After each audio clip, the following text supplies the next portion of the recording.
ರಾಧಾಕೃಷ್ಣ ಅವರು ಎಂತ ಎಂಟರ್ಟೈನರ್ ಅಂದ್ರೆ ಹಳ್ಳಿ ಮೇಷ್ಟಿಂದ ಬಹಳ ಬೇಗ ಶಿಫ್ಟ್ ಆಗಿ 70s ಹೋಗ್ಬಿಟ್ರು. ಪಾಪ ನಮ್ಮ ದರ್ಶನ್ ಹೇಳ್ತಿದ್ದಾರೆ, ಯಾವಾಗ ನಾನು ಅಲ್ಲಿ ಹಿಂದ್ಗಡೆ ಸ್ಕ್ರೀನ್ ಅಲ್ಲಿ ಹಾಡನ್ನು ಚೇಂಜ್ ಮಾಡೋದು ಅಂತ. ಪಾಪ ಅವ್ರಿಗೆ ಸಮಸ್ಯೆ ಆಗ್ತಿದೆ, ಅದರಿಂದ ಒಂದು ಹಾಡನ್ನು ಹಾಡ್ತಿದ್ದಿಲ್ಲ, ಕಂಪ್ಲೀಟ್ ಮಾಡಿ ಆಮೇಲೆ ನೆಕ್ಸ್ಟ್ ಹಾಡಿಗೆ ಶಿಫ್ಟ್ ಆಗಿ. Thank you. ರಾಧಾಕೃಷ್ಣ ಅವ್ರಿಗೆ ಜೋರಾಗಿ ಚಪ್ಪಾಳೆ ಬರಲಿ. ದರ್ಶನ್ ಅವರು ನಿಜವಾಗ್ಲೂ ಕಂಪೇಟಬಿಲಿಟಿ ಇದೆ ಅವರಿಗೆ.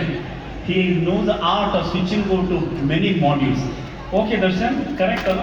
So that I understand his capacity, ಅದಕ್ಕೋಸ್ಕರ anyway I take you Darshan very positively.